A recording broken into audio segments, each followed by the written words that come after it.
इस कपल की शादी 2005 में हुई थी। आप जब प्रेगनेंसी कंसीव नहीं कर पा रही थी तो आपके बहुत से टेस्ट हुए, हस्बैंड के भी, वाइफ के भी। आपके एग बनते ही नहीं थे, आपके पीरियड इर्रेगुलर थे,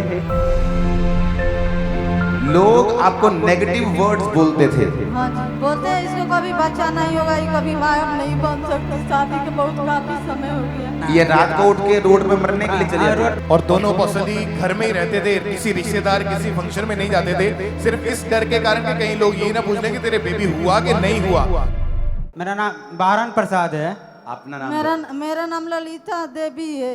अपोस्टल जी, इनकी मैरिज 2005 में हुई और उसके बाद मैरिज के बाद जब 2007 में ये पहली बार प्रेग्नेंट हुए तो इनको सपने में 3 लेडीज ऐसे डरा रही थी कि मैं तेरे कभी बेबी नहीं होने दूंगी, और उस सपने के नेक्स्ट डे इनको ब्लीडिंग होनी शुरू हुई। और इनको आप कभी नोटिस करते हैं जब कई बार प्रेग्नेंट होने के लिए, उसकी ब्लेसिंग के लिए लोग लाइन में होते हैं और उन पे ले हैंड होता है तो शैतान बोलता है, कई बार आपने सुना होगा, मैं इसको कभी बच्चा नहीं होने दूंगी, बोलता है, कई बार आपने सुना होगा।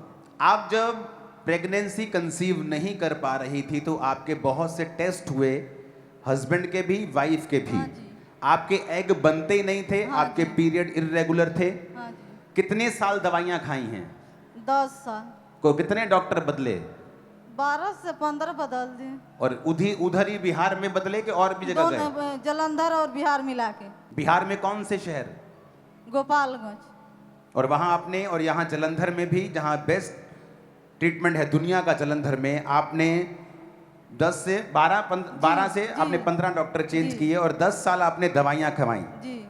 लोग आपको नेगेटिव वर्ड्स बोलते थे। हाँ जी। क्या बोलते थे आपको? बोलते हैं इसको कभी बच्चा नहीं होगा, ये कभी माँ नहीं बन सकती, शादी के बहुत काफी समय हो गया, नहीं हो सकता बच्चा। हाँ बोल जी। कौन बोलता था ये? और जान पहचान, सखी सहेली, सब बोलते थे। हाँ, रिश्तेदार भी बोलते हैं। क्या बोलते थे? इसको बच्चा क्यों नहीं होगा? बोलते हैं कि पेट में हो सकता है, चर्बी मोटा हो गया, तेल अंतरी में हो गया, इसी करने इसको बच्चा अब नहीं होगा। और उनको मालूम था कि आपके एग, आपके अंदर भी दिक्कत है, एग्स नहीं बनते। आपके हस्बैंड के जब चेकअप हुआ था तो इनमें भी वो प्रॉब्लम थी कि ये बाप नहीं बन सकते थे, आप माँ नहीं, दोनों में प्रॉब्लम आ गई थी। हाँ जी। उनको मालूम था ये बात? नहीं, लोगों को मालूम नहीं था, तो फिर वो बोलते थे कि चर्बी है तेरे अंदर, या तू माँ नहीं बन सकती। बच्चों की वीडियोस देखते थे आप? हाँ जी। कहाँ पे? मोबाइल में। क्यों देखते थे बच्चों की वीडियोस? कि ऐसा मेरा जिंदगी में परमेश्वर कब करेगा कि नहीं करेगा। तो बच्चों का वीडियोस देखते थे मोबाइल के ऊपर? हाँ जी। सुसाइड करने की कोशिश की? हाँ जी। कैसे? गले में एक बार चूनी बांध के, कभी पंखे में लटक के, 2 बार जहर घर में ले आ लिए। और अपोस्टल ये बहन अपने हस्बैंड को बोलते थे सेकंड मैरिज कर लो। सेकंड मैरिज बोलते थे? हाँ जी। नहीं, मैंने कहा कि नहीं, मैं नहीं करूँगा। और जब ये सब चीजें हो रही थी तो लोगों का आपके ऊपर नेगेटिव बोलना, ये इसका वीडियो देखना, तो आपस में लड़ाई झगड़ा रहता था क्या? हाँ जी, लड़ाई झगड़ा, बाद में बहुत ज़्यादा लड़ाई झगड़ा शुरू हो गया। फिर भी यही कहते थे कि अभी से आप शादी कर लो, नहीं तो मैं, वो बोलती थी कि जब मैं रहती हूँ तो नहीं करना, तो मैं अपने आप को खत्म कर देती हूँ, उसके बाद कर लेना। ये रात को उठ के रोड पे मरने के लिए चली जाती? रोड पे ताला खोल के चली जाती थी, कभी बाहर में उठ के देखता था, घर में नहीं, फिर मैं भाग के रोड पे बाहर जाके देखता था, कहीं कुछ दूर चले जाती थी, फिर मैं पकड़ के लाता था इसको। और इसने चाकू से भी नस काटने की कोशिश की, और जहर 2 बार पिया? 2 बार जहर घर में लिया कर रख के चुपा से मेरे को रखती थी, उसके बाद 2 बार जहर खाने की कोशिश की इसने।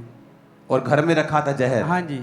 और तुम्हें मालूम होता था कि ये घर में रखा है तो, और रात को भी तुम पकड़ने के लिए इसको जाते थे? हाँ, जब मैं रात को कभी उठता था तो हम दोनों रहते थे घर में और कोई था नहीं, तो मैं पहले बाथरूम तुम देखो कोई नहीं, फिर देखता मेन गेट खुला है, फिर बाहर जाकर मैं ढूंढ के लाता था रात को ढूंढ के लाते थे? हाँ जी। और दोनों अपोस्टल जी घर में ही रहते थे, किसी रिश्तेदार किसी फंक्शन में नहीं जाते थे, सिर्फ इस डर के कारण कि कहीं लोग ये ना पूछ लें कि तेरे बेबी हुआ कि नहीं हुआ। और इतनी शर्म थी, शर्मिंदगी महसूस करते थे, सब कुछ करके देख लिया, लाखों रुपए इलाज के ऊपर लगा के देख लिया, हॉस्पिटल डॉक्टर सब चेंज करके देख लिया, कुछ फर्क नहीं पड़ा, सिर्फ रोना ही इनके वश में रह चुका था। यीशु मसीह के बारे में किसने बताया आपको? यीशु मसीह के बारे में एक मेरे मासी के लड़का पहले बार आए थे 2012 में, जो वहाँ चर्चा पीछे वहाँ पे, तो उन्होंने मुझे बताया था कि ये मतलब कि आ जाओ, बाबा के पास जाना है, तो मैंने उनको मना कर दिया, नहीं वहाँ नहीं जाते हैं, बाबा के पास जाना है? हम क्योंकि वहाँ जाके बहुत थक चुके थे। अच्छा, आप जगहों पे जाके थक चुके थे, और बहुत सारी जगहों पे आप गए, थक गए, दवाइयाँ खा चुके थे, डॉक्टर चेंज कर चुके थे। हाँ जी। शादी 2005 में हुआ, मई में। हाँ मई में। हम्म। तो फिर आए तो उन्होंने कहा नहीं एक बार आओ यहाँ पे। तो फिर हम यहाँ पे आए तो जिस कंपनी में काम करता था उसका ऑनर भी मतलब मसीह थे, विश्वासी थे। तो उन्होंने बताया था चर्च के बारे में मेरे को। तो फिर जब मैं यहाँ गवाही सुन रहा था, वर्शिप सुन रहा था, तो मैंने कहा ये तो चर्च है। तो फिर उसके बाद से मैं लगातार यहाँ पे आना शुरू कर दिया 2012 से। हाँ जी। उसके बाद उसी महीने आपसे मिले भी थे हम। ओके, आप मिले थे? हाँ जी। तो क्या बोला था मैंने आपको? आपने कहा था डोंट वरी, परमेश्वर को कुछ भी असंभव नहीं, मतलब सब कुछ पॉसिबल है, आप आओ।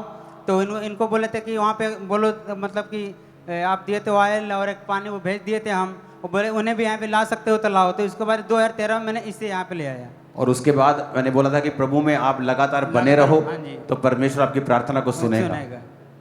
ये थी टेस्टिमनी कि अगर आप प्रभु में लगातार बने रहेंगे तो वो आपकी प्रार्थना को जरूर सुनेगा। कितने लाख रुपया आपने दवाइयों पर लगाया? यही 12 से 15 लाख रुपए लगा होगा। पूरे हाँ, ट्रीटमेंट हमें सब जितना दवाइयां मतलब मिला के? जितना 2000, मतलब मैं इधर जलंधर में 2001 से ही रहता हूँ, तो मतलब 2015 तक मैं जितना कमाता था बस सिर्फ दवाई करता था। और इसको अलग अलग जगह आप लेके जाते हाँ। थे, दवाइयां दिलवाते थे? हाँ जी। और अपने भी टेस्ट करवाते थे, इसके भी टेस्ट करवाते थे? हाँ जी। 10-12 बार आप चेकअप कर चुके, सब कुछ करके आपने देख लिया था? हाँ जी। हाँ जी। और उसके बाद अपोस्टल जी 8 जून 2025 की मीटिंग को इन दोनों ने अटेंड किया था। उसमें बहुत ही स्पेशल आपने बेबीज के लिए प्रेयर करी थी और इन्होंने बाय फेथ उस प्रेयर को रिसीव किया। अपने पेट पे हाथ रखो जिनके पास बेबीज नहीं। यीशु मसीह के नाम में मैं तुम्हारे गर्भ को हुक्म देता हूं, be multiply and be fruitful in Jesus name.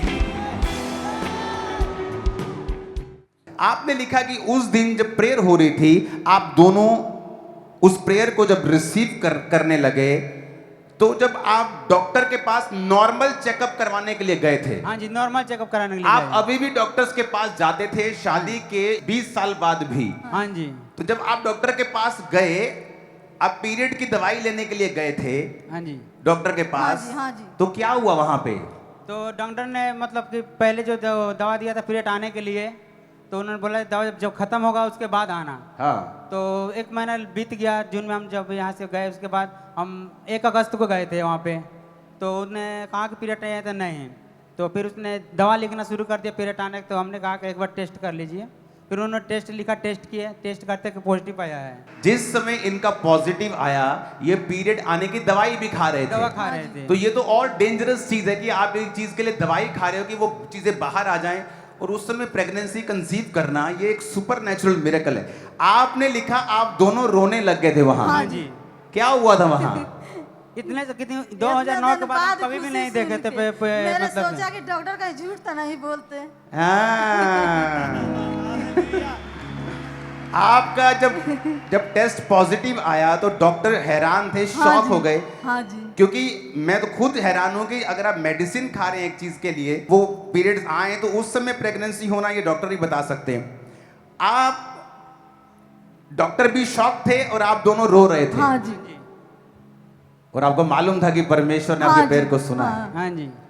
और अपोस्टल जी 21 साल की शर्मिंदगी को खुदा ने खत्म किया। 21 साल के बाद परमेश्वर ने आज इनको बेबी गर्ल के साथ, बेटी के साथ आशीषित किया है। ऊंची आवाज में हालेलुया।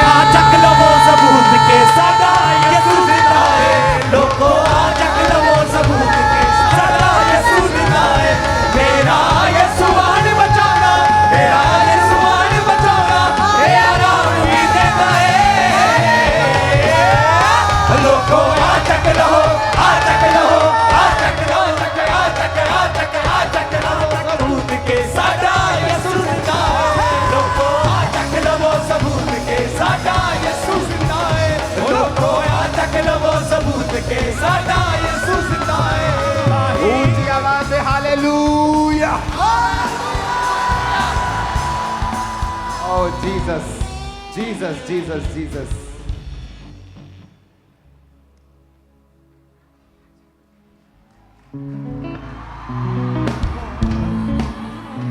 ताही यसु नाम दी हर कोई आज गवाही देता है। ओ लोगों आ चक लो, आ चक लो, आ चक लो, आ चक यसू जिंदा है लोगो याद रख लो वो सबूत के साडा यसू जिंदा है लोगो याद रख लो वो सबूत के साडा यसू जिंदा है हालेलुया हालेलुया